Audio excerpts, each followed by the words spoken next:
We are ready. Okay. Hello, everyone. My name is Sarah Housley, and I'd like to welcome you to Scottsdale Public Library's virtual program, Creating Income in Retirement, presented by Scott Sandell. Scott is the president of the Phoenix chapter of the nonprofit organization Foundation for Personal Financial Education. Without further ado, please welcome Scott. Hello, everybody. We've got a big class today. We've got lots of people on this right now, 34 and rapidly increasing. So hopefully you can all hear and see the presentation right now. Your screen should show a little picture of myself, most likely, and then producing income in retirement. Because we have so many on this class today, if you have questions, feel free to click on your little chat function and type in the messages, and I will try to keep an eye on those. So that'll probably be the best way for us to keep the flow going. If you have questions, type them in there. I will open it up at the end for questions, and then we also do a public open Q&A at the end of the month on this topic as well. So at the end, I'll share the dates and all that stuff. Also, as we go through, if you're trying to feverishly take notes or take pictures of your computer screen or things like that, just know if you want a copy of this presentation, I'm more than happy to send it off to you, and I'll explain how to do all that at the end as well. So thank you all for coming. As Sarah stated, and I'm going to be letting people in as we go, so I'm multitasking quite a bit here. The nonprofit organization that I run here in the Valley is called the Foundation for Personal Financial Education. It's a 20-year nationwide nonprofit organization, and the whole idea of this organization is to be able to do financial education without the sales and biases you see in those crazy dinner seminars and everything, all the sales spiels that we get out there. So hopefully you find this to be a significantly different atmosphere and actually produce some good education and come back for more. We've been with Scottsdale for going on 9 years now, believe it or not. Every single month I've done a class for 9 years for the city of Scottsdale, mostly at the Mustang Library and Appaloosa Library. So if you like this, we've got plenty more scheduled, and we're hopefully going to go back in person doing live classes. Maybe at the turn of the year, depending on how this next wave comes through here. So let's see, my background, again, been running the nonprofit here in Arizona for about 9 years. I have a master's degree from University of Arizona, focused in finance. CFP, I finished all my classes at Pepperdine University, and then I own a local family of companies that includes a wealth management firm and a tax firm. And so especially with a topic like today, it's really important that somebody who understands investment also understands taxation. When it comes to producing income in a portfolio, taxation becomes extremely important. And so we'll address some of that as well. So this is definitely not a tax class, but it's a class that looks at the efficient ways to create income in everybody's situations. So big class, lots to talk about. Legal disclaimer for every single class. Please understand this is not direct financial advice. I don't know enough about your individual situations, and there's now over 40 people on this class. So what's right for one of you might not be right for the rest of you. So please be careful when there's somebody speaking to a large group or writing an article or whatever. When it comes to finances, everybody's in a different situation. This is for educational purposes only. Please utilize what you learn to work with your CPAs, financial advisors, attorneys, whoever it is that you need to help apply it to your specific situation. So lots to talk about. The agenda is really we could go so many different directions with a topic like this, and so it's really important that I try to cover not only the basics but some of the most important concepts when it comes to transitioning to retirement and utilizing your savings to fund that retirement. And so critical issues when using savings for income is really the baseline. This is the important information that we have to understand before we decide how to invest our money to produce that income. And then we have to realize that everybody is in a different situation. And so investing in one way might be right for somebody, but not right for another person. And then we're going to review all the traditional income producing investments that are out there and how to apply the tools at the end there. So this is equal to drinking from a fire hose. It's going to go fast. It's going to have a lot of information. We are recording this class, and I believe Scottsdale puts it on their YouTube page or Facebook page, one of those as well. And you can also get a copy of the slides.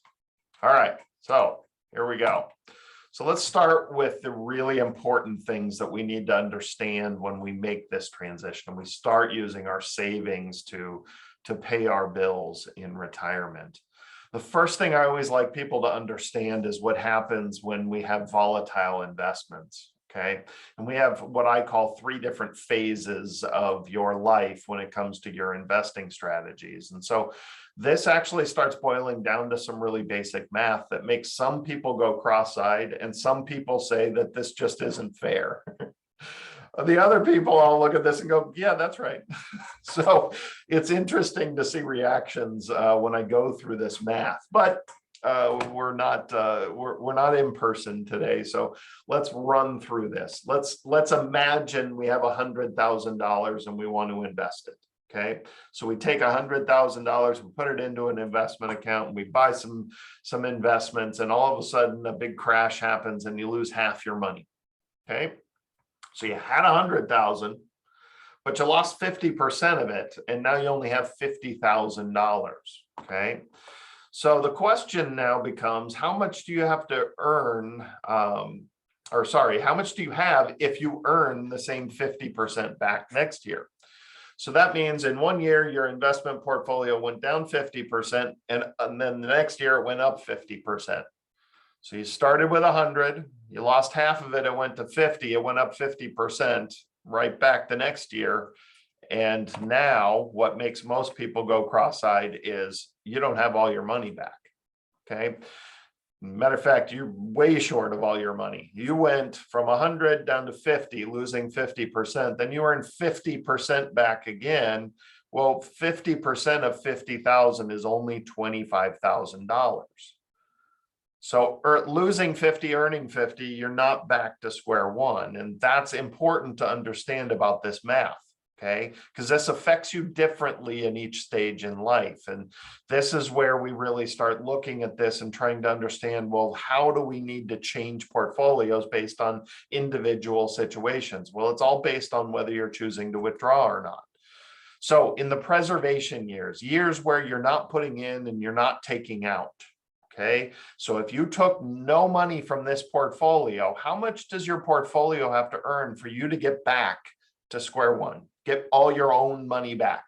You started with 100, you lost 50%. Okay, you only have $50,000 left in your portfolio. How much does your portfolio have to earn? We know it's not 50%. It's got to be more than that. Okay, so we have to earn 100% before we have our own money back. So if the stock market goes down 50%, you have to wait till it comes back 100% for you to have your own money back. And now you can kind of understand why some people go cross-eyed. Some people look at that and say it's not fair. And some people say, well, yeah, it's just math. So it's interesting, but it is just math. And we need to understand the effect of that math on our savings years versus our retirement years. So if we're in our savings years, we're still working, we're putting money into our 401k, Well, what if we put 10,000 in? So we had 100, we lost half of it. Now we only have 50. We're still saving. We put in 10,000 because everything's on sale. We're buying stocks cheap. We're buying mutual funds cheap. Put more money in. Okay. So now we have $60,000 in this account, but we need to get back to 110, not 100, because now we've put in 110. So to keep this apples to apples, we have to go from 60,000 to 110 to have our own money back. So how much do we have to earn just to get our own money back? Market crashes 50%, we put some money in, and now we only have to earn 83%. Okay. Now that doesn't sound like a lot, but the concept we have to understand here is that by putting money into the portfolio, we are helping us recover.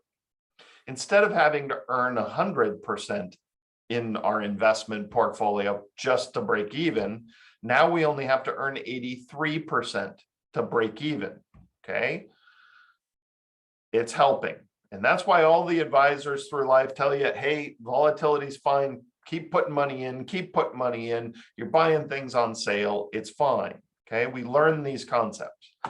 But the problem is when you go to retirement, what if you took money out of this portfolio? Okay. So you had 100, you lost half of it. You only have 50. You needed $10,000. So you took 10,000 out. So now you only have 40,000 in there, but in order to break even, you have to grow enough to get to 90. Okay. So to go from 40,000 to 90,000, how much do we have to earn? And that's where a lot of people need to respect the math and be careful about how we invest. We now have dug ourselves into a hole that amounts to having to earn 125% just to get our own money back. That doesn't include earning the 10,000 that we took out. That's just getting to $90,000.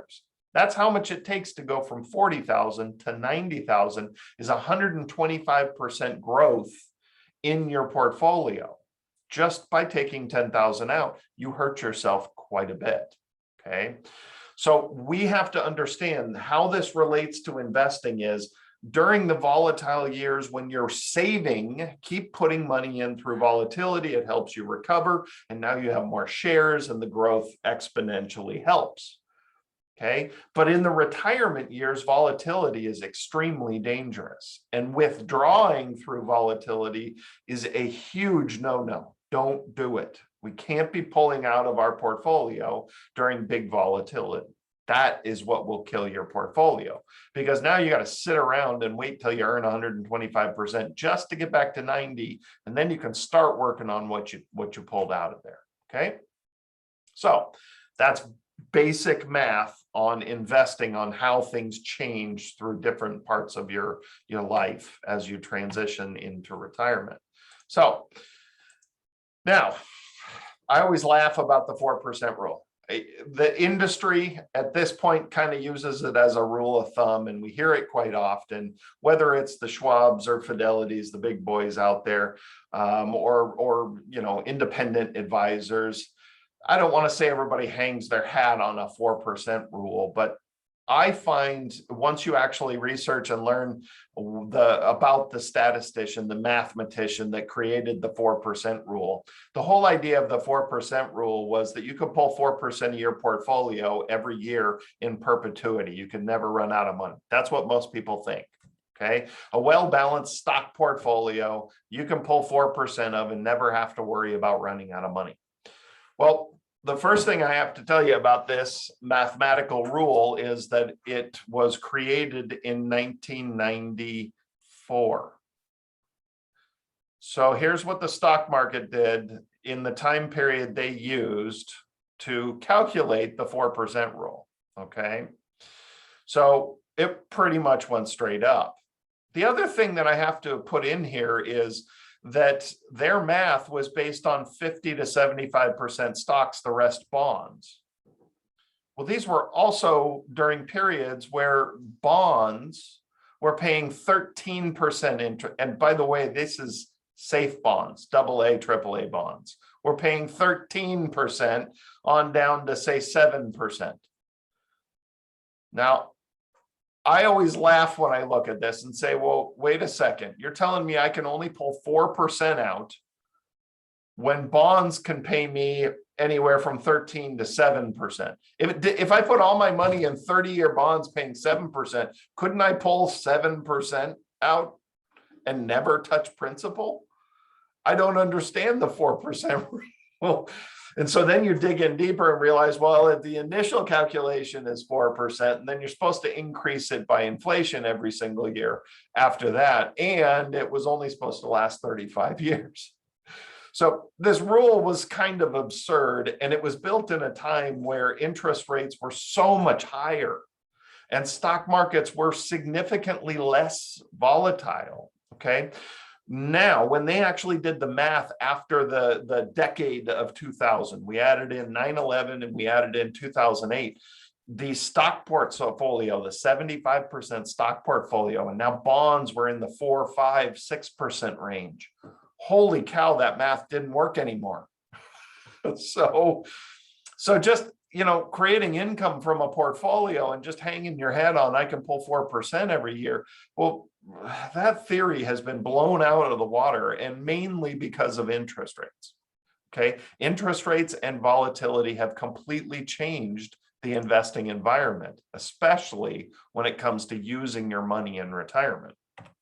So then from there, we got to start realizing that, how this volatility affects us in other ways and in unpredictable ways. And so I always try to make sure people understand that when you're investing your money, if you're just investing, the order of returns don't really matter. So, here is what we call volatility later. This is just the S&P 500 from 1990 to 2010. Okay. This is volatility earlier. All I did was flip-flop it. So now here's 2010 up here, and here's 1990. Okay, so the 12's up here, the 12's down here. 2008's up here, 2008's down here. It's the same investment, just flip-flopped. That's all, different order of returns, but the same returns. And then both of these average 6.25% because it's the same returns. They average the same thing. It doesn't matter what order they're in. Okay, so if I deposit 100,000 into the red, the green, and the blue investment, and this is the order of returns, this one just earns 6.25 every year. If I just deposit $100,000 in there, they all end up in the exact same place. The order of returns don't matter. Okay, they end up in the same place. But here, what happens when we deposit that 100,000 into those same three investments, but we choose to take 600,000 out every single, or I'm sorry, 6,000 out. 600,000 would be fun. $6,000 out every year. Okay. So for those doing math, that's a 6% withdrawal rate, not a 4%. That's 6% withdrawal rate. So we're doing the exact same thing we did on the previous screen. We have the exact same investments. Okay, this is the S&P, this is the reverse of this S&P, and this is the average of each of these. All we're changing is we're taking 6,000 out every year. We're producing income in retirement from our portfolio. That's it. Well, our first investment, volatility later, this is what happened to it. The 100,000 actually grew. We had some really good years in here. So we grew. And then we had 9/11 happen. We're pulling 6,000 out every year. That's where this line includes taking out the 6,000 every year. And there it is. It ends up at 140. Well, after that decade or so, 2 decades, to still have 140,000 in our investment account after taking 6,000 out every year, that's more than we started with. I'm pretty darn happy. That was a pretty good investment. And that's if you started this account in 1990 and went to 2010 and pulled 6,000 out every year. So pretty happy, especially after 2008. Well, now, same returns, exact same returns, 38, 38, 10, 13, 23, 10, 30. It's the same returns. What happened? This is what is so scary about withdrawing from the stock portfolio on a regular basis. It might not hurt you, but the same returns in the opposite order, you're going to run out of money in retirement. You can add zeros to this. You can do whatever you want to do. The reality is volatility earlier in your withdrawal stage will destroy the portfolio. At some point, you hit a big bump in the road and keep withdrawing through it, you're going to run into trouble. And that's the scary part about this. This is the same return on the previous slide. It ended up in the same amount, same return, same everything. But in this case, the tiny little change of taking money out of your portfolio, all of a sudden your portfolio got destroyed. This is the scariest part about going into retirement and just relying on the stock market, and that's it. Okay. It's unpredictable. In one case, it was a great investment. In another case, it wasn't. And we are not talking a better investment versus, an okay investment. No. Okay. And then we get the average return. Well, if I'm pulling out 6%, I'm going to grow by 0.25% every year. Because if I earn 6.25% every year, the thing you have to understand, when you see the word average, that only matters if you're putting money in. Okay. It's very important that you understand if you take any money out of that portfolio, the word average means nothing. You can look at a mutual fund that averages 20%, and that 20% means nothing if you're pulling money out. It's mathematically irrelevant. A 3% CD could beat a 30% mutual fund. Okay, could, if you're taking money out. Averaging means nothing, because we all know that if a mutual fund or a stock index or whatever, if it averages 6.25%, it doesn't actually earn 6.25%. So anybody that ever illustrates your investment portfolio and says, well, we earn on average 6.25%, and just does 6.25% like this, is doing you a complete disservice, because that's not how your investments actually work. Okay. Completely polar opposite results. We have to be careful about the concept of an average return. An average return only matters if you put money in and don't take money out. The day you take $1 out, it changes all the math, and the average means nothing. All right. So this is, again, all the baseline information that we have to understand. So here's my illustration of which one's better. You have $100,000 to deposit.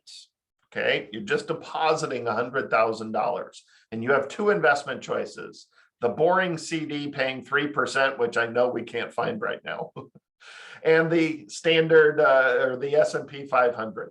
Okay, and this is 2010 to 95. All right, so S&P 500 or a 3% fixed rate of return. One is going to pay you 3%. The other one is going to average 4.69, or if you want to equate it to simple interest, you have the choice there. Okay. Well, everybody should look at this and say, well, I'm just putting money in, and 4 is better than 3, period. Whoops, one too far. Okay. So the S&P, although we had some crazy turbulence in there, 208,000 is certainly better than 160. So there's a question: why does the average mean nothing? If I take out 6,000 every year, the next year I should get 6.25 of 94, isn't it? Okay, so I'm going to go back real quick to help answer that question. Hopefully, I'm going to go back real quick. Come on. Okay, so because your investments don't earn 6.25 every year, just because a mutual fund says it averages, or hopefully not an advisor, it's illegal for them to say this, but if they say our portfolio averages 6.25, your portfolio is not earning 6.25. 1 year it earns 12, 1 year it loses 38, the next year it earns 3, next year it earns 8, 9, 4, 3. It bounces all over the place. The idea of an average is saying it averages this return. The math then changes, illustrated by these 3 choices here. Both of these average 6 1/4, but they end up with completely different results. So understand the word average means nothing when you start taking money out because the math changes. The average of a portfolio is not an accurate representation of what it actually earns. Okay. Your portfolio did one of these. It didn't do this. There are no CDs paying 6 1/4%. There's no fixed annuities. There's no bonds, safe bonds that are paying 6 1/4% that you can go buy today. If you bought one 20 years ago and you still own it for another 10 years because it was a 30-year, sure, you might own a 6 1/4 bond, but you can't go out there and buy anything other than maybe a junk bond at 6 1/4. So the average represents the average return here, but that's math that's based on no withdrawals. Withdrawals changes that math. Okay, so we determined that 4 is better than 3, period, right? The S&P 500 is better than a 3% fixed rate of return. Now, same change. We're going to take 6,000 out every year. Which investment do you choose? The S&P 500, which clearly earns better than a 3% fixed rate of return.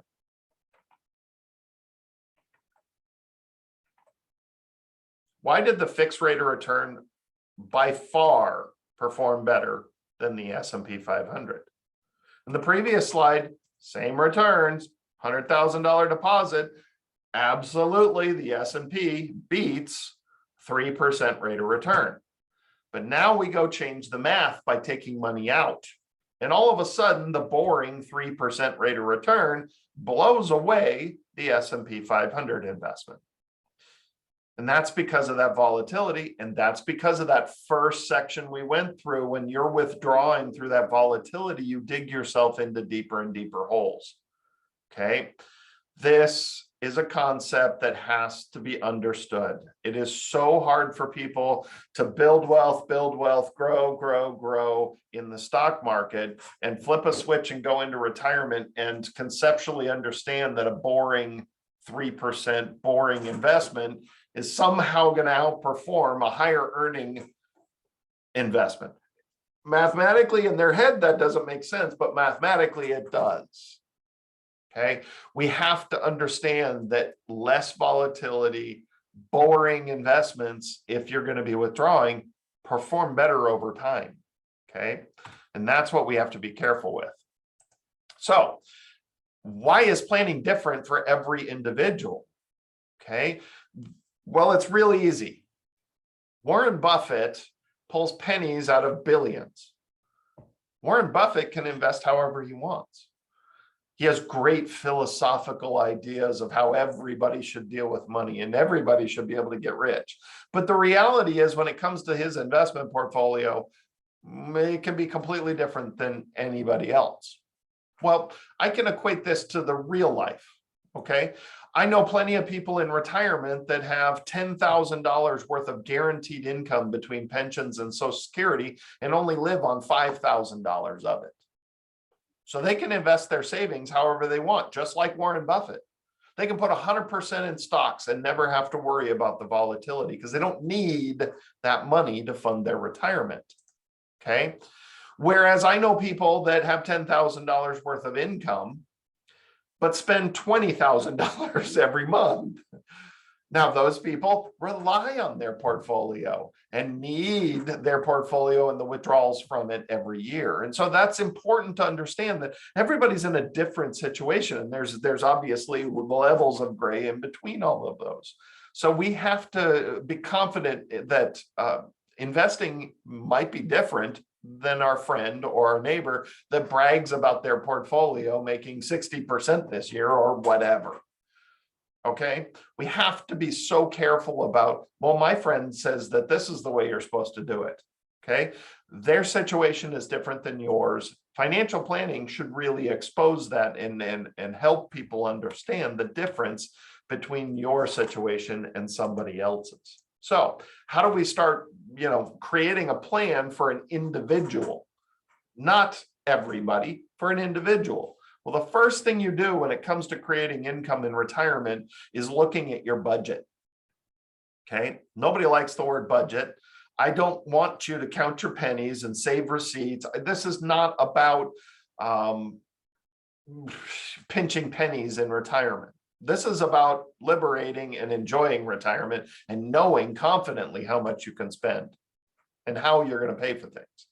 So getting a good grasp on what you're paying for and how you're paying for it at least once or twice here and there is really a good idea.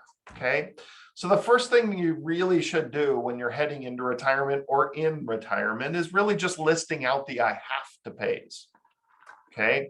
I have to pays are things like shelter, food, insurances, healthcare, that type of stuff. The stuff that we would call a base survival retirement. Okay. This is not big travel trips, all that type of stuff. This is, what do I have to pay every single month on a regular basis? And then the other side of this is, well, what kind of I want to pays do you have in retirement? What's your bucket list look like? What kind of hobbies do you have? Are they expensive hobbies? Do you like going out to dinner every night? So forth and so on. These are the I want to pays. Okay. Then we start really prioritizing, and we need to look at our budget and say, well, in a perfect world, Social Security and pension income should pay for all the I have to pays. And if they don't, it's not recommended necessarily, but sometimes in some situations, those income annuities can be very helpful to fix that. And I can share a great example of what I mean by this.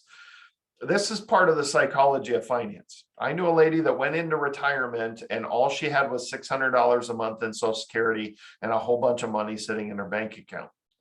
She had $1,200 a month in rent. She didn't even own a house. Okay, $1,200 a month in rent with $600 paycheck coming in. The rest of it was her savings pulling out, paying for these bills. She lived freaked out that she would run out of money because she couldn't survive on $600 a month. We all know that. Okay. She was terrified of investing the money at that point because she was so scared of losing it or running out of money. This is a very hard way to live. It is. No matter how many millions she had in the bank, she was always afraid to lose it. So it hampered her ability to invest it. It hampered her ability to enjoy her retirement. Okay. In some cases, guaranteed income from an annuity, taking cash and buying a guaranteed annuity certainly can make sense. Okay. She went on to thoroughly enjoy her retirement. She bought a house. She did all these things. And once she had enough guaranteed income to pay those base living expenses, it liberated her and allowed her to go have fun and spend the rest of the money on fun stuff because she wasn't as afraid to run out of money. This is why really when you're talking about creating income from a portfolio, we need to make some decisions on what kind of income we're looking at. And starting with this really basic situation really helps highlight some of the issues in your situation. Some people have plenty of income to pay their bills. Some people don't. And that really requires a different type of planning in each situation. And then if you can get this figured out, the great thing is your savings that you had in retirement, the stress is alleviated. Now we can use that for the fun stuff and choose to use that because if we run out, we can still pay our base living expenses. Okay. Now we feel better about it. All right. So the next part, once you've done that, then you need to start deciding how the money gets invested. And we start with a basic baseline. We have, for the most part in the industry, there are three statisticians that have put together these lines on this chart. Okay. On this side, you'll find the equity allocation. This is how much money should be in stocks. This is what every Schwab, Fidelity, Vanguard, every one of the big boys out there uses this. They hired these statisticians to defend them in court. Okay. As long as they have your money invested this way, they can defend the performance of the portfolio in court. That's why they did this. The biggest problem is that they overgeneralized and just put ages down on the bottom here. Now, as I stated, everybody's an individual. Well, in their case, in the way they look at everything, everybody's an individual, but they have an age, and that's how we're going to invest your money. When it's really based upon you needing the money. So the statisticians created a model person and said, well, look, by your 60s, you need your money. You know, certainly by your 70s, you have required minimum distributions from your IRA. You're forced to take money out. So anybody that needs their portfolio, that needs to take money from their portfolio on a regular basis, I want you to realize here that all three statisticians agree that about 40% of your portfolio should be in stocks, and the rest of it should be in safe investments. All statisticians that have proof that can defend it in court think that somebody that needs their portfolio to fund their retirement should have no more than 40% of their money in stocks. Okay? Forget this age thing. You could be 50 living on your portfolio and you should have 40% of your money in stocks. And that's the flaw of this chart. It doesn't take you as an individual, it takes you as an age group, the average person. And so if you're thinking logically about your own situation, you can go to this chart and use it as a rule of thumb, but then start looking at your situation and what makes you different. Okay. And this is simply a place to start because this helps you understand, well, the math of it. The volatility of a stock portfolio is not appropriate for somebody that needs their money as taking it out. And that's why every single statistician, everybody that studies the world of investing knows. We all know this. Volatility is terrible when you're withdrawing from your portfolio. So this is what all the Schwab's, Fidelities, this is what their computer modeling does.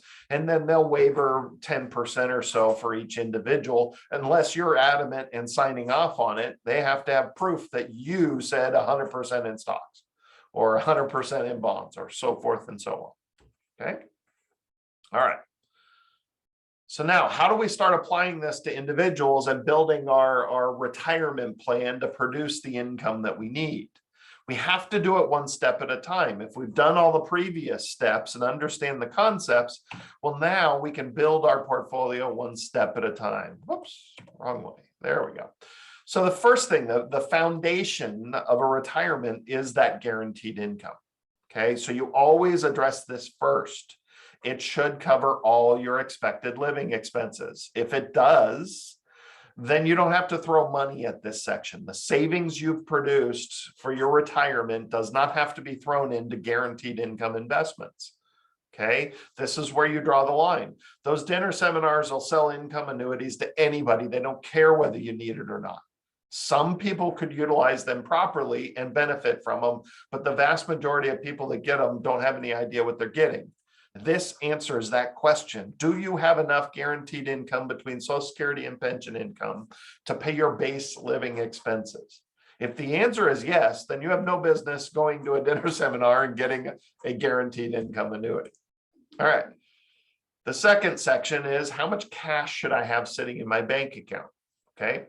And I always see this, the people that relied on the stock market to grow their money all their life, which was a good idea. That's wealth building mode. That's the way you should do it.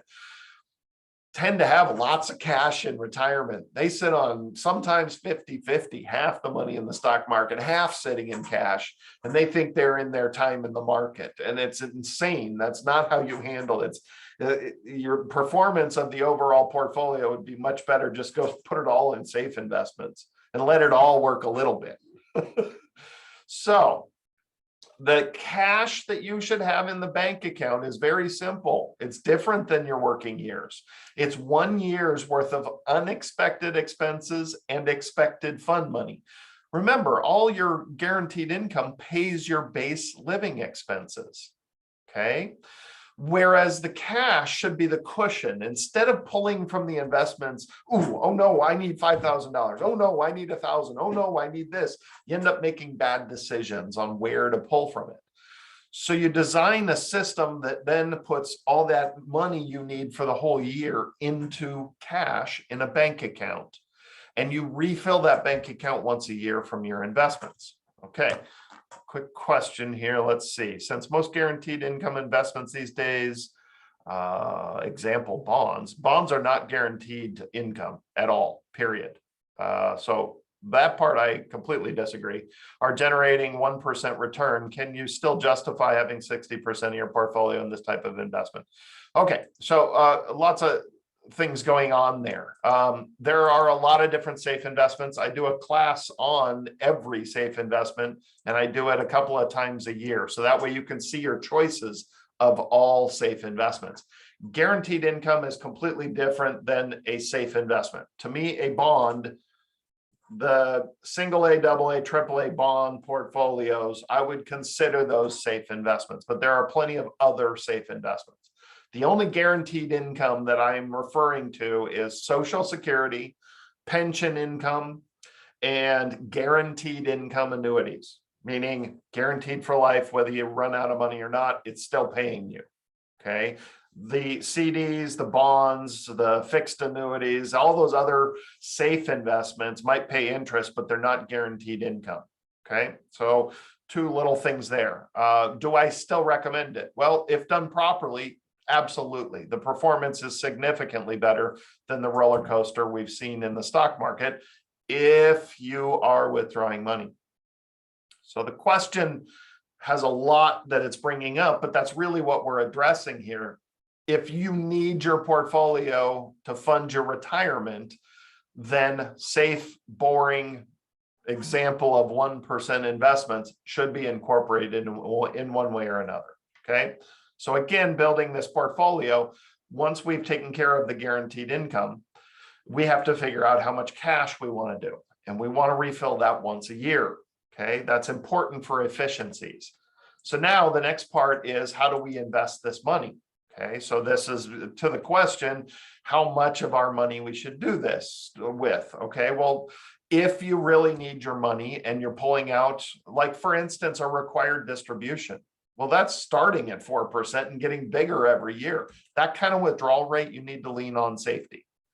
Whereas if you're Warren Buffett and pulling pennies from millions or billions, or however much he's got left over after donating it, the reality is you can have as much stock-based investments as you want. You know, we'll talk about dividend paying stocks and all that type of stuff. If you only need 1 or 2% of your portfolio, you can put it all in stocks and just take the dividends. There's nothing wrong with that. Some people, that's right. So no, not everybody should have 60% of their money in safe investments. Now, you want to isolate a IRA and realize that you have to take 4, 5, 6% of that IRA every single year. Yes, 60% of that IRA should be in safe investments, unequivocally. That's been proven over. I don't care what safe investments go to. Your bond portfolios, you're lucky if you're making 1%. But the reality is yeah, you got to have that stability in there. There are certainly better safe investments, but you got to have that stability, because that portfolio will fall apart in this volatile investing environment. So once you've taken care of your own retirement and you've decided how much goes where here, that's where you can start speculative investing, wealth transfer, extra real estate investing. There's so much you can do out there, but you never play with speculation investments or wealth transfer investments, extra real estate, unless you know your own retirement's taken care of first. You can do that with fund money. It's kind of like choosing to go to the casino. If you sit down and think through it and decide how much you're allowing yourself to go throw away at a casino, that's the same thing with speculative investing. Only what you can afford to lose. All right. So that's 10,000 feet, how we build it one step at a time in everybody's individual situation. The other thing we have to account for, and remember, I said fill that bank account once a year. Don't withdraw all through the year, okay?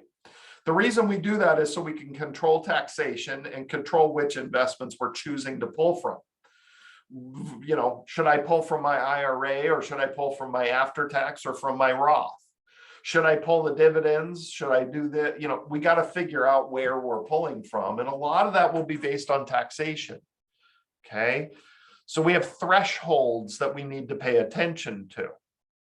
And thresholds need to be well known in our retirement. And this is where any financial advisor, investment advisor that understands taxation will be extremely valuable once you go into retirement. Let's see, we've got a question. Is guaranteed income really guaranteed? If you buy a guaranteed income annuity, is there a way to manage the risk of the default of the insurance payer? If you have pension income, do you worry the pension fund will become insolvent? If you receive Social Security income, do you worry that Social Security is insolvent? Well, okay, so I don't want to go down a wormhole of a risk wormhole, let's just say. Could Social Security stop? Yes, but if Social Security stops, I guarantee you the US dollar is worthless. So how much risk, you know, and how much do we want to dwell on whether we're going to have a Social Security paycheck in the future? Will they change rules for somebody who's younger, who's not receiving Social Security yet? That's certainly possible. Somebody that's already receiving Social Security, which, by the way, is the vast majority of the people that make the laws in this country. Well, I'll be real honest, they're not going to change their paycheck like that.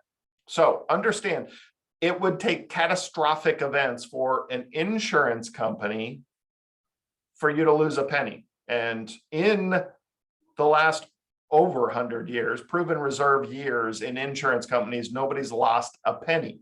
Now, can a pension fund go insolvent? Absolutely.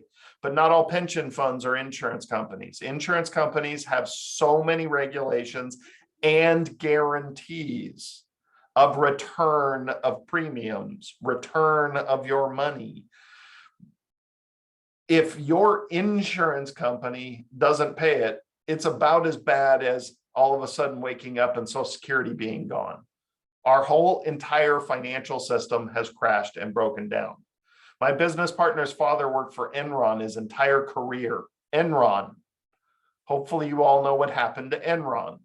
Well, he retired right before it all fell apart, okay? And he took his pension,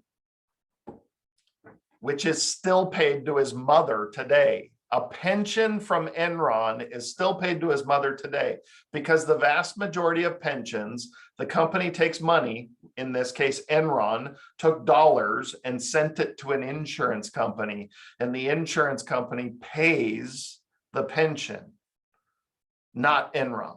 And that's the vast majority of pensions.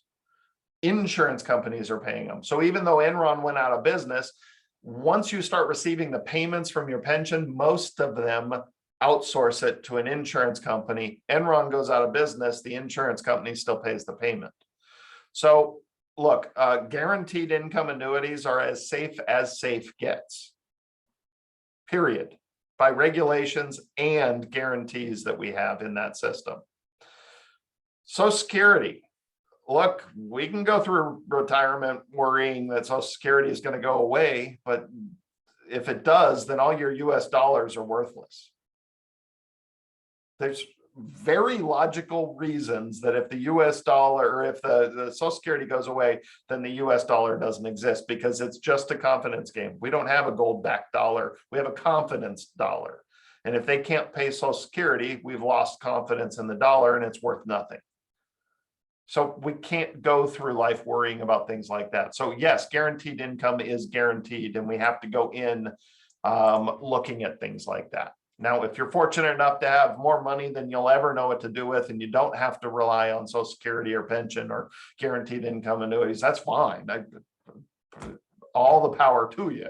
But most of us will have to rely on that in retirement. So taxation. we have to pay attention to this. We have a huge jump from 12% to 22%. Some of us, if we're married, can live within the 12%, single, 12%, but 40 doesn't look very high. 80 doesn't look very high to most of us.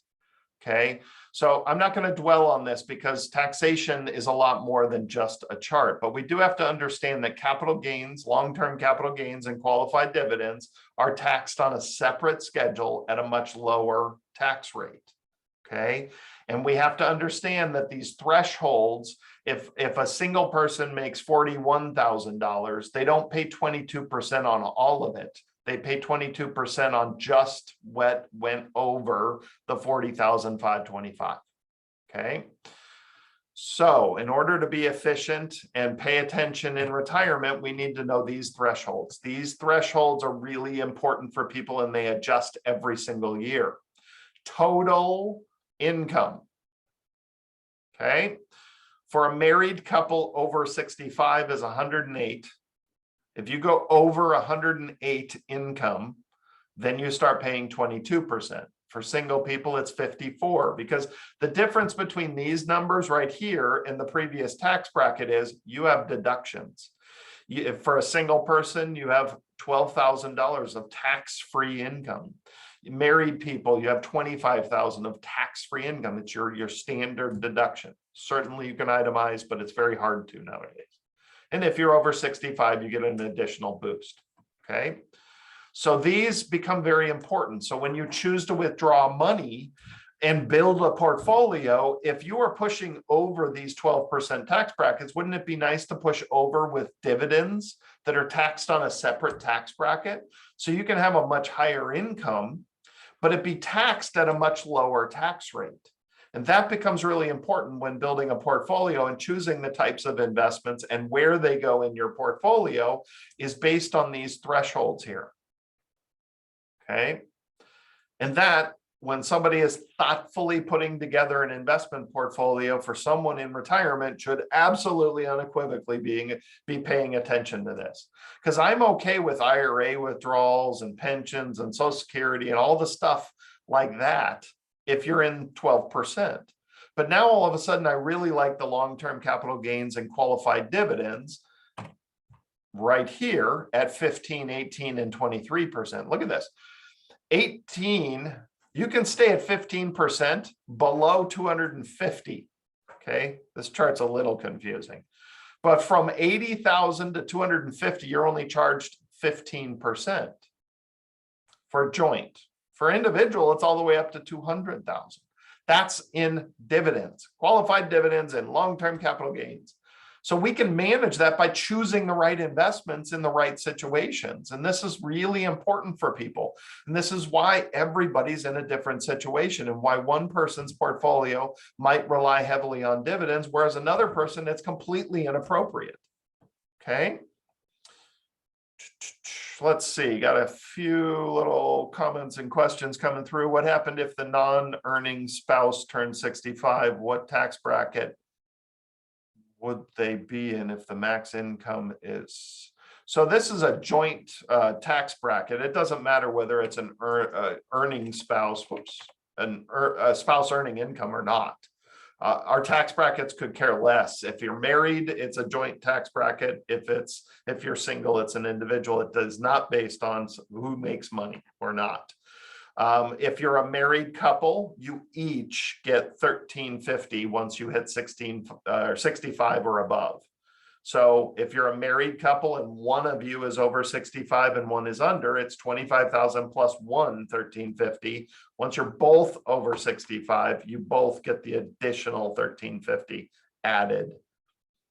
Do both married persons be? I just explained that. Hopefully that answered all those questions. All right. So these tax brackets can be really important. This is me just assuming a lot of people on this call are going to be over 65. It's not that much of a difference. So think about that. All we're going to do if you're under 65 is reduce out, if you're single, $1,700. If you're married, $1,350 each. That's all we're reducing out of this. So these are good roundabout numbers for everybody. All right. So Once we understand the thresholds of tax brackets, the other thing we have to understand is that you have three kinds of money, just three. I don't care if you have a 403b, 457, a 401k, pension money that they give you a lump sum buyout. I don't care what they call those. They're all IRAs, individual retirement accounts, and you have not paid taxes on that money. So everything that comes from those IRA accounts is taxed as ordinary income, period. And once you retire, you have to admit to yourself that you're going to have to withdraw money from there as often as you can. And at some point you're forced to, called required minimum distributions. Okay. So IRA money, stable investing produces better results, period. Okay. Yes, there are a lot better choices than sub 1% return out there. But the reality is stable portfolios are going to do so much better in your IRA. So if you're going to have safe investments and you hate safe investments, put them in your IRA. The rest of your money can be all stock market for all I care. Okay. Now, Roth, everything is tax-free, period. If you're going to have any aggressive investing philosophy, whether it's the buying and selling all the time, or some of these, publicly traded REITs, MLPs, closed-end funds, some of these things that are horrific on taxes, Roth is where you put them. Okay. So this is important to understand. You don't want this making big taxable events in your after-tax portfolio, and you don't want the volatility in your IRA. So Roth is a great place to put that type of investing. Okay. That doesn't mean you should. If you don't want to be an aggressive investor, you don't have to. It's just the only logical place to put stuff like that. Okay. If you're going to do it, Roth is a great place to do it. And then the after-tax portfolio, this is all the rest of your money. If it's not IRA money and it's not Roth money, it's the rest of it is called non-qualified after-tax money. Every investing choice you make comes with different tax consequences, period. This is why everybody that picks investments for a portfolio should understand taxation, because every investment you choose in this part of your portfolio will cause taxation to you. Okay. And I'd rather pay lower taxation than higher taxation on my investments. So let me finish this and I'll get to that question. So the key to this for a lot of people is avoiding interest in this part of the portfolio, avoiding corporate bonds, okay, avoiding CDs, avoiding those money market accounts that are paying, lots of interest to us. We know it's hard to get paid interest these days. But also avoid non-qualified dividends and short-term capital gains. Here's the number one mistake I see in here. Mutual funds with high turnover. Okay. If you buy a mutual fund, or if you have an advisor that puts your money in mutual funds and you have after-tax non-qualified money, whether you buy and sell that mutual fund doesn't matter. It's what the fund manager is doing within the mutual fund. They can buy and sell and buy and sell and buy and sell and cause taxation for you. They're causing the non-qualified dividends. They're causing the long-term capital gain or short-term capital gains. They're causing high taxation for you. You need to change the investing philosophy in this part of your portfolio. For instance, use an ETF as opposed to a mutual fund. ETFs have little to no turnover, buying and selling. Whereas a mutual fund can be actively managed, buying and selling all the time, causing that taxation. Just a simple example of making it more efficient for you when it comes to controlling your taxation. All right, so let's see. What's your opinion about a doing systematic rollover over time of traditional IRA money to Roth as a strategy to reduce RMD? Okay, so what is my opinion about a systematic Roth conversion? The only part that scares me about that is that it has everything to do with taxation. It has everything to do with those thresholds. It has to do with your individual situation. And even on top of that, individually each year, because some years we might make more money, some years we might make less. If you arbitrarily just systemize, oh, 10 grand a year, I'm going to roll over, it's a terrible idea. Okay. If somebody is thoughtfully looking at your situation, and here's a great way to use, here's a great way to use these thresholds right here for a Roth conversion. If my total income for the year in a married couple is $98,000, then I do want to take $10,000 and move it into my Roth, because I'm only going to pay 12% on it. I'm maximizing my threshold. Whereas if I had $110,000 worth of income and I have some systematic, Roth conversion that adds another 10,000 to it, well, then I just chose to pay 22. So some people, yes, some people, no. It should be individually looked at every single year. And my recommendation is filling the tax bracket that you can't control. Okay. All right, so that talks about the Roth conversion for you. Now, I'm going to run through the typical income producing investments. Okay, a lot of this was just throwing together as many of the investments that people talk about when we talk about producing income in retirement. So we've got the guaranteed income investments, 3 different types of annuities available out there on that. We've got the dividend payers, whether it's stocks, preferred stocks, REITs, and then we've got the interest payers, bonds, CDs. So if you were listening, your after-tax money, you shouldn't have these interest payers. These should be utilized when stabilizing your IRA. Okay. Dividend payers, well, we like qualified dividends. So you stocks, some preferred stocks, you can use those in your after-tax portfolio. The REITs are not qualified dividends typically. Some of them are, some of them aren't. So maybe you want to use these in your Roth accounts. Okay.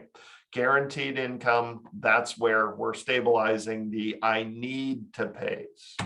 Okay. So each of these types of investing strategies are going to be placed in different situations in different parts of the portfolio. And that's so important for everybody to understand, that you're all in different situations. The people that need to look at guaranteed income investments are those that don't have enough income to pay their base living expenses. It is too scary to go through an entire retirement worrying about running out of money, unless you're Warren Buffett. If you've got gajillions of dollars and you don't care whether you have income or not, fine, that's okay. But for the rest of us normal people, these things can help you enjoy your retirement. So there are 2 deferred ones, meaning you're thinking ahead. You've got 5 more years of work or whatever. You're thinking ahead. These are the ones that are sold in dinner seminars, the fixed deferred income annuities and the variable annuities. These are annuities that are built for you to stick money in, let it sit there and grow, and then call them and say, give me a guaranteed income payment for the rest of my life later. Okay. And then there's the immediate annuity, which is what all of your pensions are based on, and which is what your Social Security is based on. This is saying, here's some money, give me a payment for the rest of my life starting today. Okay. So variable deferred income annuities, pretty much all variable annuities have an income rider on them that you're paying fees for. This is building your own pension when your employer isn't going to offer you one. This is a mutual fund portfolio housed by an insurance company that charges fees to guarantee a future income. So you have the mutual funds charging you fees, the insurance company charging you fees, and your advisor that sold it to you charging you fees. The national average is 3% in fees in these things, and you won't see it. You only see about 0.5 to 1% in fees show up on your statement. The rest of them are hidden, kind of like mutual fund fees. Mutual fund fees are there, but they don't show up on your statements. Okay, so be very careful. If you have a variable annuity, know why you have it and what you're going to use it for. Otherwise, if it's not right for you, get out of it. It's a terrible investment if you don't use it properly. The only annuity that allows you to invest directly in the market. So this, if you want stock market investing, but you want the benefits of a future guaranteed income, that's what a variable annuity can do for you.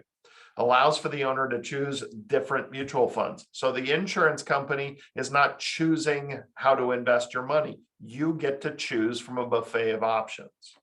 This has risk. So it's a securities licensed person that has to sell it to you. Okay.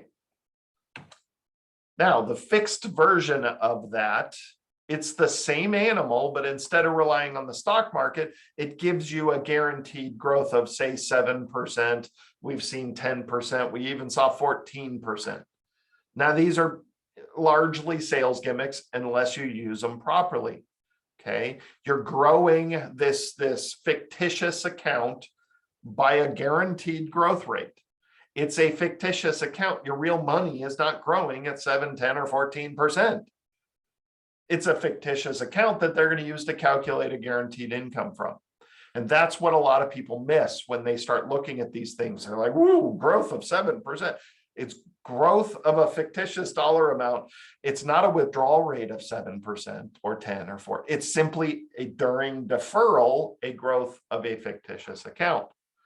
Now, that doesn't mean there's anything wrong with it. It sounds like a lot of smoke and mirrors, but if it's used properly, it can be useful. So let me help you understand. In both of these variable annuities or these fixed to deferred income annuities, you're going to have two separate accounts. One of them is your money, real cash dollars, and the other one is this fictitious funny money account. Okay, it's your benefit account. It is, whatever you want to call it, your income account, and it's not real money. Okay, so what you'll notice here is the two separate accounting. Your real money is not growing by a guaranteed 7%. On the fixed ones, you can expect it to maybe grow 1, 2, 3%. That's it. But your money's safe.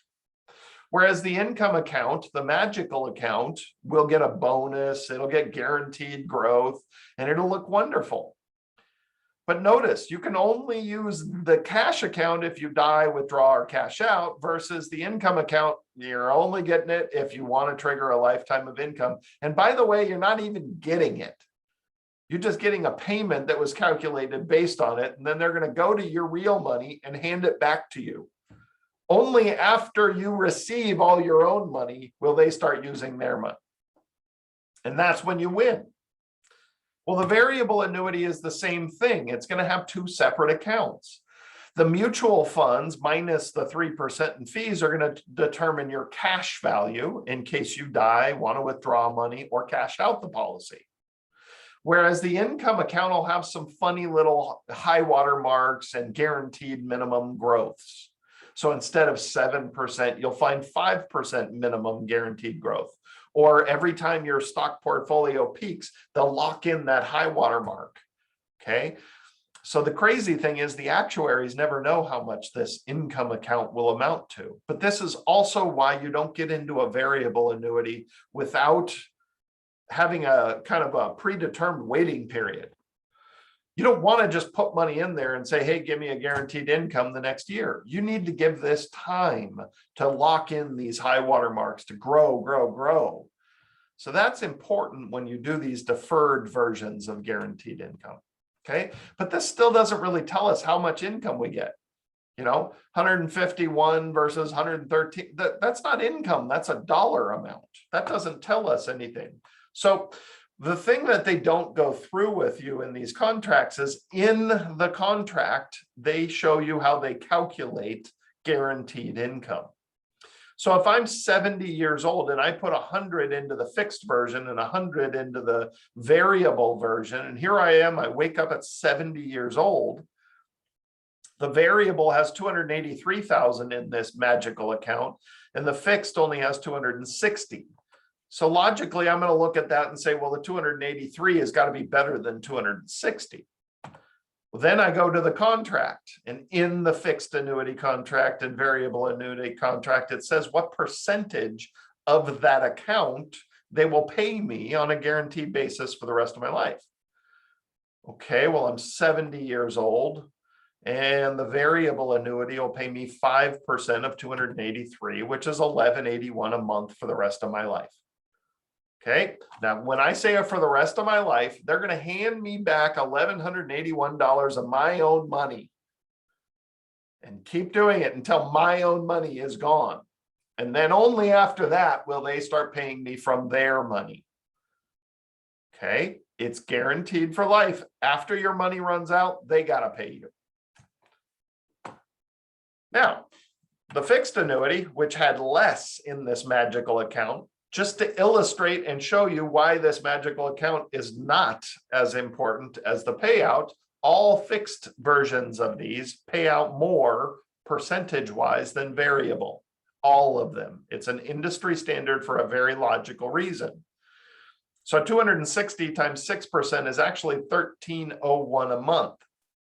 The reason the fixed annuities pay out more on this percentage is simple, because the actuaries that did the math on all this, so they know exactly what they're going to pay out every year into the future, they know the math on a 7% guaranteed growth.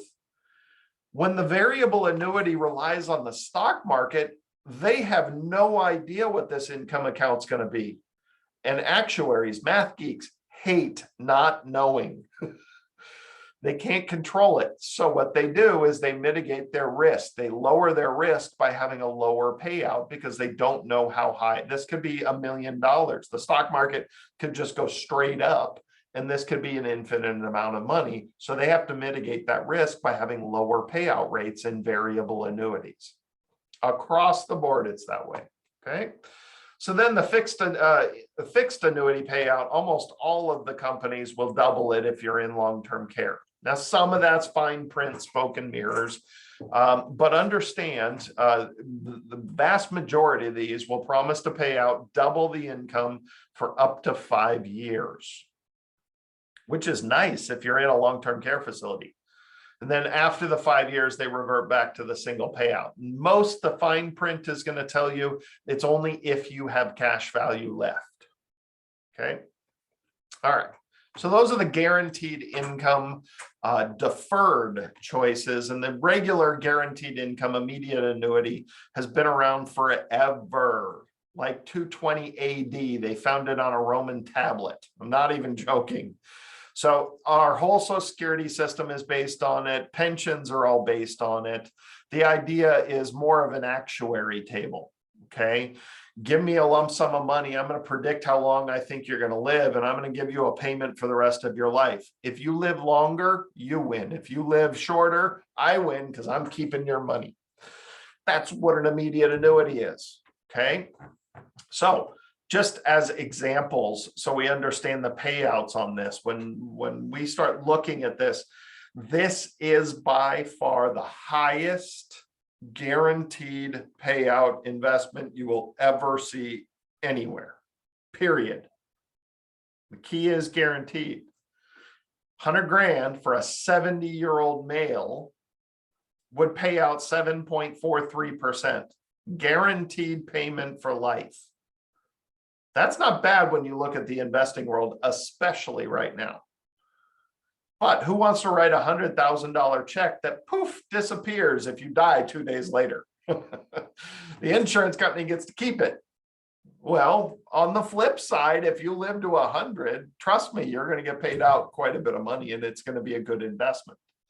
So the insurance companies came up with some variations of this. Certainly you could do joint life for you and a spouse, but they also do things like life with a period certain. So in this same male, age 70, putting $100,000 in, this person chose to take a lesser payout because this is guaranteed for 15-year minimum. Meaning they determine $6,600 a year is going to be paid out. If you die 2 days later, some heir who you will name will get paid that money for 15 years. So that way the insurance company doesn't just get to keep all the money. Makes writing that check a little bit easier. Okay. So again, you only use this stuff if you don't have enough guaranteed income. You know, some people, I've met many people that have no heirs and nobody they want to give their money to. So I've seen people write big checks into these. I see football players, a lot of athletes use these. They create their own pension because, well, they need guaranteed income in retirement at a much higher levels. So as they're earning millions of dollars, they're putting big chunks of money into these things so they can keep getting paid for the rest of their life. Okay. So there are a lot of people that use these, and when used properly in the right places, these are the best bang for the buck. There's no other guaranteed investment paying out payments like this, guaranteed for life. All right, dividend payers. Most of us are familiar with dividend payers, stocks. Divvy up their profits to their shareholders in the form of dividends. Okay. The world of dividends with these crazy low interest rates has become completely absurd. It's even lower than this now. This is actually a chart that's, I think I pulled this out last year, but here's the thing. Vanguard, most people know the name Vanguard, and I certainly respect their ETFs and mutual funds. But when you Google their dividend paying mutual funds, this is their top dividend paying mutual funds. And here's your expected dividend yield. And then here's the fee ratios. And this is what you end up getting. So you're telling me with risk, I have a 2.62% average. The high income, you're going to get a lot of volatility in this high income portfolio here. So that's the one anomaly. The rest of this is 2-3%. That's about all we're going to expect from our dividend payers these days.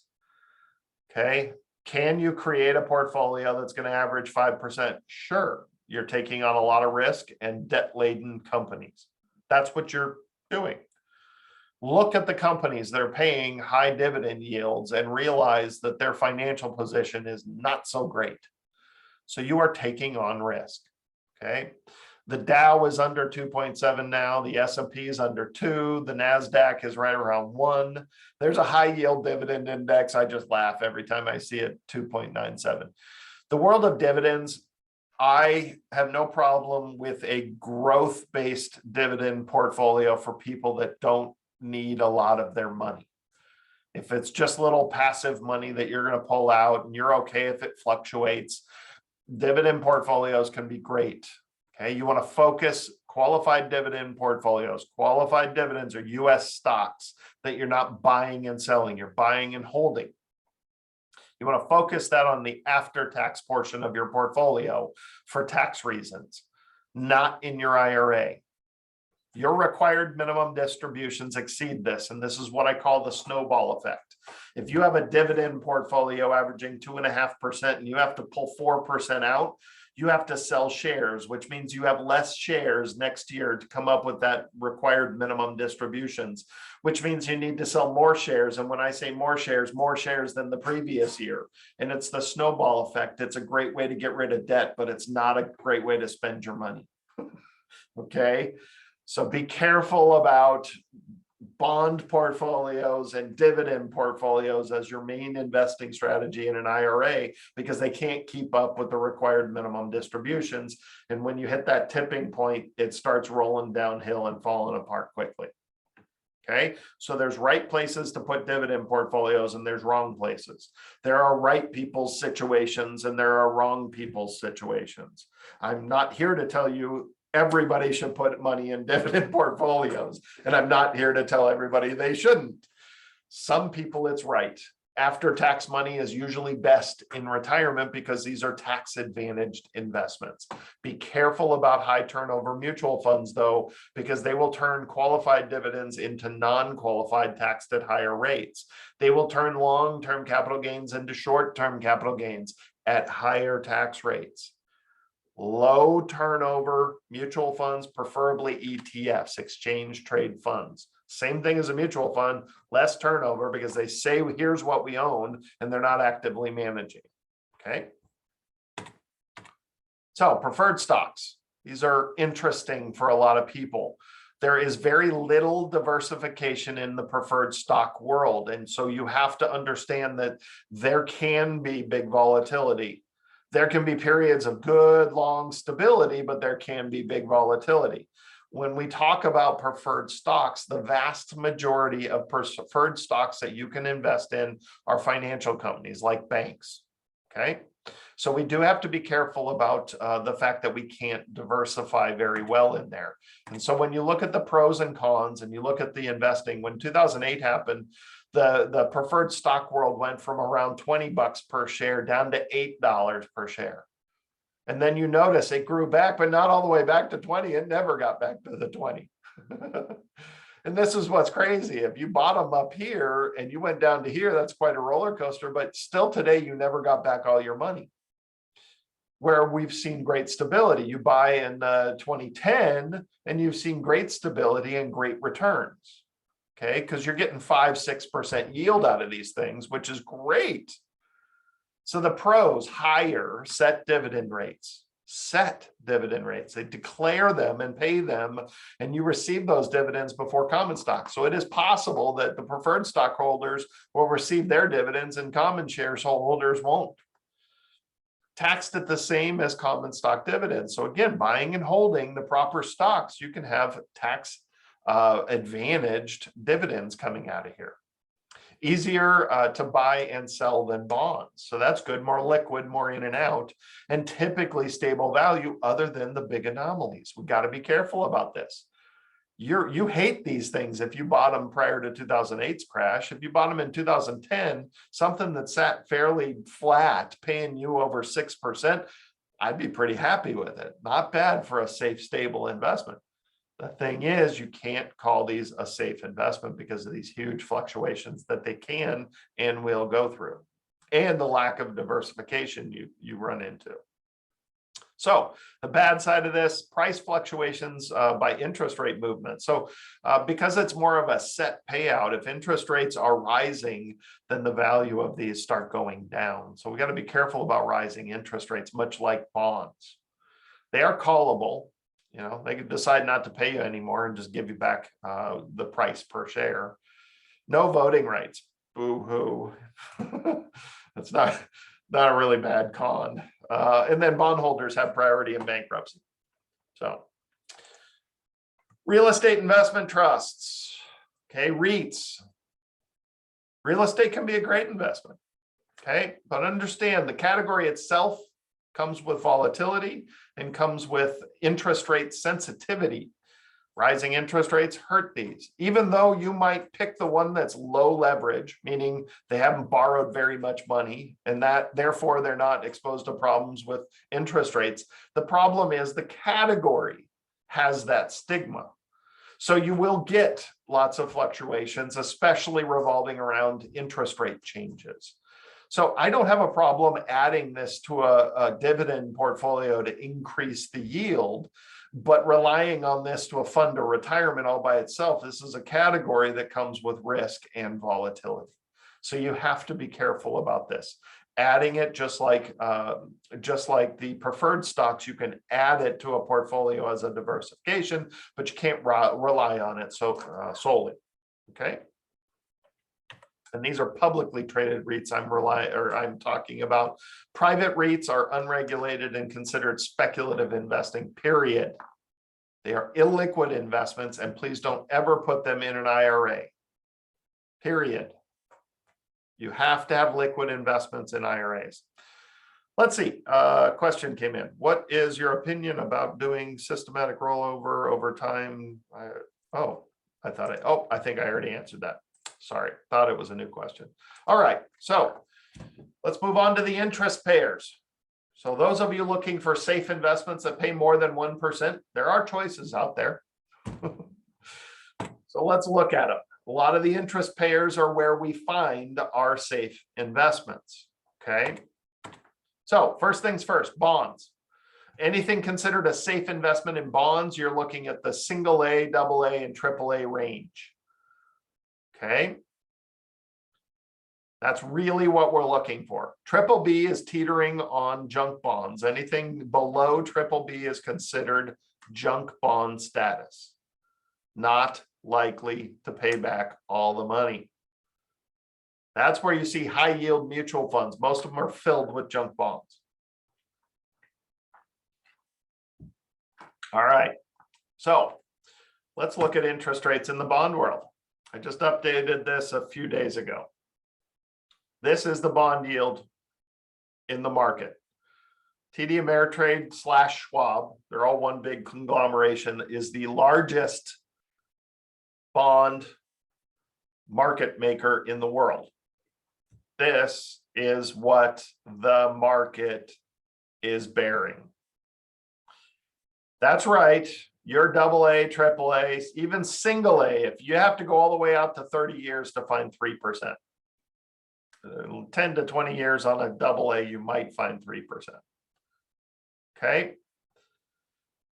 Bond mutual funds. The largest bond mutual fund in the world, most widely used in everybody's portfolio, 5-year average is right about 2%, and that's before any advisory fees. 2%, 5-year average. Okay. We don't get yield out of here. And the biggest thing that people have to understand about bonds, they've been a fantastic, safe investment for 30 years, since the early 80s. 40 years. Where has the time gone? I'm getting old. Since the early 80s, bonds have been the benchmark of all safe investing, period, bar none. They are fantastic investments for the last 40 years. But the problem is interest rates go down like they have been for 40 years straight in the United States. The value of bonds goes up. So you were getting paid interest and the value of the investment was growing. So bond mutual funds are fantastic because we don't have to worry about maturity dates. In an environment where interest rates are going down, the value of that bond mutual fund goes up and up and up and up and up and up. Okay. And it's paying you interest along the way. The problem is when interest rates hit bottom and start working their way back up, or just simply have hit bottom and go sideways. Now we're getting paid nothing. And we have mounting risk that interest rates will go up and the bond mutual funds price will go down and down and down and down because the value of bonds is less as interest rates go up. If I bought a 3% 30-year fixed bond today, 5 years from now, they're issuing bonds at 5% on 30 years. No one will want to buy my bond from me. And now I have an investment that I either have to discount the value and find somebody to buy it from me, or I have to sit on it for 30 years. And that's why bonds go down in value as interest rates rise. So bonds are in a very difficult position, and bond mutual funds are a return-free risk these days. At least on a bond, an individual bond, you can wait till maturity to get the money back. Bond mutual funds don't have maturity dates. If interest rates rise, you don't get to sit back and wait for your money back. You're losing money because the price of that bond mutual fund will go down. So bonds are in a very difficult position, and that was what one of the previous questions kind of referred to is our bond yields are horrific. Where are we supposed to put 60% of our portfolio? That's ridiculous. And I completely agree. Okay. So there are a lot of different choices out there other than bonds. CDs. Sorry, that was a joke. Well, historically, people have bounced back and forth from bonds and CDs, but obviously right now CDs are a horrific mess. And honestly, they're just a bad investment. They're no liquidity. You have to wait till maturity. And that's why everybody does the 1-year CDs. So every year they have a choice to pull some money out and then reinvest what they didn't need. So it forces them into the shorter terms. That's crazy. It doesn't compound interest. So simple interest is paid. And over time, that makes a huge difference. Just 1 year, no big deal. Interest is paid and taxed. Well, if this is in your after-tax portfolio, then adding insult to injury, you have to pay full tax rates on that interest as it's paid to you. And it's honestly rendered useless due to alternatives, period. It's just not worth looking at CDs right now, okay? If you're in CDs, it's because you don't know your other choices. Money market funds were doing great. I mean, we were seeing 2% in money market funds, even though our regular checking and savings wasn't paying anything. So money market accounts even rendered those CDs as useless. Why wouldn't you put it into basically an online savings account that was FDIC insured? Now we're only seeing 0.4, 0.5% interest on those accounts, but at least it's compound daily and you have 100% access. So that money you need sitting in cash for a whole year, you let it sit here, you use it. Some people need a paycheck. Well, fine, do systematic deposits into your checking account from your money market account. So this is where you put that 1 year's worth of money. Stick it in there, let it sit there, pull it out as you need it, and refill this bank account once a year. Okay. Then there's the fixed annuities. People that hate the word annuity, get over it. I'll be real honest. The only reason that these fixed annuities aren't in everybody's portfolio right now is because the insurance companies don't pay a big enough commission. And I'm not joking. That is literally the only reason.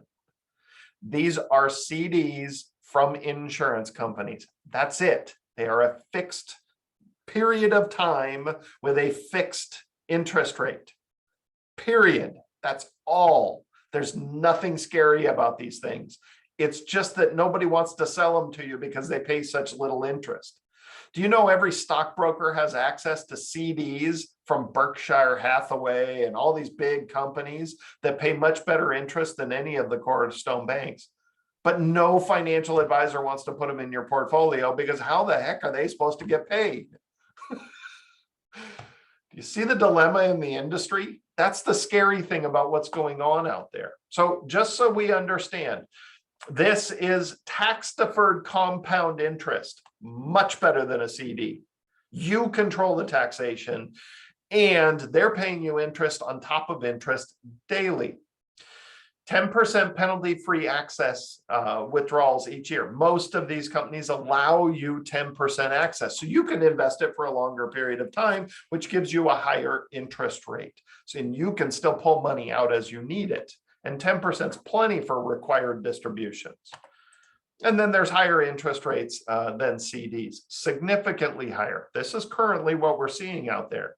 There's a 2-year at 2.15, 3-year at 2.25, 5 years are pushing to 3%, 7-year over 3, 10-year over 3. Okay. These are as safe gets. So if we're going to argue that CDs aren't safe, well then, okay, these may not be safe. If you lose money in these things, then the US dollar probably just fell apart. Okay. That's how safe these things are. Question about I-bonds. Treasurydirect.gov. Go for it. You will get paid nothing. Interest rates on all of our treasuries are nothing, and they've gone online. Everybody has access to them. Treasurydirect.gov. You can go buy all the treasuries you want, including I-bonds, double E-bonds, but the interest rates are so absurdly low. It's kind of not really worthwhile at this point. And in my review of safe investments, I actually explain what I-bonds are and go through all the interest rates that are out there. So definitely seek out that class. I'll go through every safe investment out there.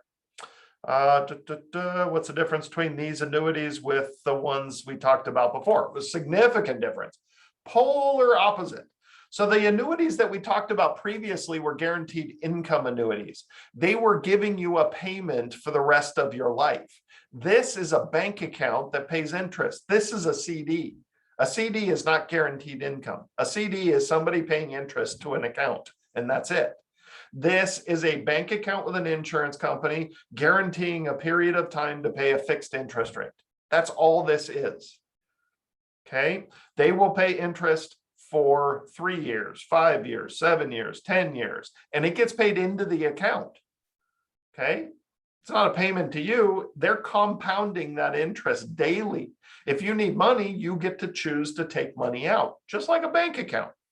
Okay. So enormous difference between this type of an annuity and those income annuities. And then there's a second type of annuity that's used in this safe investing world. Okay, it's called a fixed indexed annuity. This is the same animal as a fixed annuity. It just gives us a different way for them to pay us interest. You have zero risk of loss by regulation. They're not allowed to expose you to any risk of loss. Your money is not invested in the stock market, although they pay you interest based on how the stock market does. Okay, that's very important. A variable annuity, your money gets invested directly in the stock market and you have risk.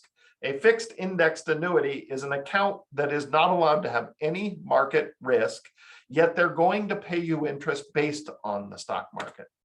Okay, this is an insurance contract with predefined terms, just like a bank CD.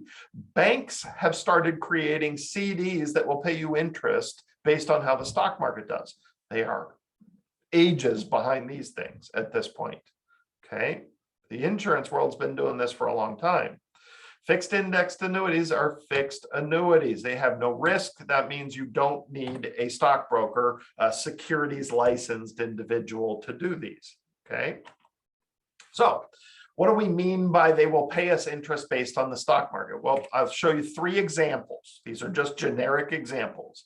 So an insurance company writes a contract and says, I'm going to use the S&P 500's multi-asset risk control index. Okay, this is just an index that the S&P Standard & Poor's created, and it follows a set of investments. Okay, so it's a stock index, just like the S&P 500 is a stock index. Now, the insurance company takes that index and says, well, I'm willing to pay you 90% of the performance every year on your anniversary. So anniversary to anniversary, 1 year period goes by and the index is up 1%. Well, you're only going to make 0.96%. But then the next anniversary, it's 6.9. So they paid you 6.2. 13 turns into 11, 11 turns into 10, so forth and so on. But notice, when the stock index goes down, they don't pay you anything and you don't lose anything. That's why these can be utilized as safe investments, because you have no risk of loss. You certainly have years that you're going to make nothing, but you should make nothing and like it because the stock market went down. So instead of losing, you made nothing. Okay. So the next example is called a margin. So again, the insurance company in the contract will pick an index and then they will pick math. And that math in this case is called a margin. A margin looks like a fee, but notice when the stock index is down, they didn't take one away from you and you lost money. But notice when it's up, you got 8%, subtract 1, you get paid 7.6. So this would be what I would call uncapped. You can earn as much as possible. They're just going to take away 1% of the earnings, not losses. It's not a fee. Okay. Whoops. And the other one, what we're seeing in the industry now, because it's cheaper for them to hedge, protect themselves, is 2-year strategies. So this stock index is fluid. It's changing all the time. And instead of 1 year to 1 year, it's 1 year to 2 years later. And then they pay you a whole bunch of interest. And because it's cheaper for the insurance company to protect themselves, they can pay you more of the stock index. So in this example, they're using the 2-year Fidelity multi-factor. So 2-year is just how they're going to pay you. The stock index itself is produced by Fidelity, and it's called the multi-factor index. And this is the performance. And every other year, they gather up point to point, 2-year period. They're going to pay you 130% of whatever that stock index did. Pay the interest into the account and start fresh for the new year. Now, the vast majority of these, well, all of them, give you lots of choices. You're going to have 10 different stock index mathematics. You're going to have 10 of these to choose from. And you get to choose how you earn interest year to year. And they're also going to offer you a fixed rate. So you're going to have flexibility on how you're earning interest. And you can change it year from year. And that's the great part about this. So no fees in these things, just like the fixed annuities, there are truly no fees, period. There's no risk to your principal. and you have access to your money. All of these, you typically have 10% access to the account. So withdrawing IRA money is very easy from these things. As long as you don't need more than 10%, and that's why you don't put all your money in these. These can be utilized very responsibly, and you can earn quite a bit of interest in these. So everybody's in a different situation. Some of these investments go in some parts of some people's portfolios, some in others. There's not one of these that's better than everybody, and everybody should use them. There's no magical investment that's perfect for everybody. Okay. Regular versus periodic withdrawals. Are you just going to pull little money out for a vacation here and there? You really fund most of your retirement on income, or do we need to be pulling on a regular basis? That's going to change how we handle things. Savings needed versus total savings. Again, the Warren Buffett pennies from billions, or do you need a 6% withdrawal rate? Do you need a lot of your money? IRA savings and required distributions. This is a required distribution schedule. When you're 72, it starts at 3.91%. 73 is over 4%. Quickly gets to 5%, 6%, 7%. That's the withdrawal rate from your portfolio that you are required to take from that IRA. So dividends and bonds, those things aren't going to keep up with this at all. So you need some safe, stable investments like those fixed annuities or fixed indexed annuities. Some of those can easily be incorporated into the IRA because it makes it a lot easier to handle turbulence in the market. So when you're trying to build a 60-40 portfolio, sure, a lot of that could be the fixed or fixed indexed annuities, and you could do it just in your IRA. All the rest of your money, if you don't need it, I meet so many people that just take their required distribution from their portfolio and the rest of the money that just sits there and grows. All the rest of your money could be 100% in stocks if you want. Okay. I'm only advocating the safe, boring, stable stuff in the right places of the right portfolios. It's for the people that have to pull money out. Okay. Roth money. Unfortunately, most of you don't have any. I love Roth money, but the problem is it's all about taxation. If you were a high wage earner through life, you probably didn't get money into Roth. Probably a good idea too, because you wanted to save on taxes because you were making too much money. And in retirement, theoretically, you're supposed to make less and you can manage those tax brackets better. But if you have Roth money, you can invest that completely differently. Spend it versus pass it to heirs. Common misconception about those annuities, understand that money gets passed directly to your heirs. The annuities that don't are the immediate annuities typically, unless you designate it that way. But most annuities pass all the money to your heirs. That's a very common misconception. So, again, salespeople sell these things and they get a bad name, but when used properly, there's nothing wrong with them. So the choice of spending all your money on your last day or passing it to heirs, think about this. If you have a portfolio in 100% stocks and it's bouncing all over the place, and yes, the trajectory is up, you have a moving target and you don't know how much you can spend, and you're always worried that the next 2008 is going to happen, and it makes it really hard for you to spend your money. Whereas if you sat back and just earned 3%, let's say, it's math. I can tell you mathematically, here's how much money you can spend every year till you're 100 years old. So it's much easier to spend your money when you know exactly how much you have. Now, it's boring, and I'm not telling anybody to just go put it all in, some CD or fixed annuity or whatever. But the concept needs to be understood. If you have this crazy moving target that you're always worried about the next downfall, it's hard to spend it. So when people have the philosophy of spending their last dollar on their last day, a more stable portfolio makes it more reliable, makes it easier to spend. Okay. Certainly, current economic and market conditions should influence some of your investing strategy. But the reality is you should be building a portfolio that will handle whatever's thrown at us.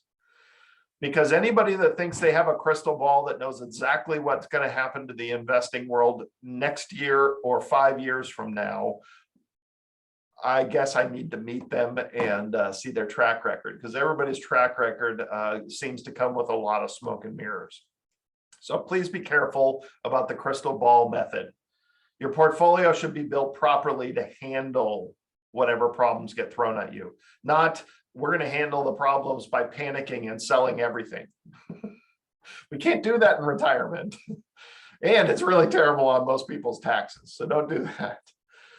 And then the difference between selling an investment and withdrawing from an account. So think about it like this. If you have a dividend portfolio and you're just taking the dividends from it, and then one day you have to start selling stocks. Uh-oh, now you have less shares, now you have less dividends, and the whole thing starts falling apart. So we've got to look at that. We've got to figure that out. If you have plenty of money and you can live off the dividends, and you're never going to have to worry about selling the stocks, dividend portfolio it is, that's fantastic.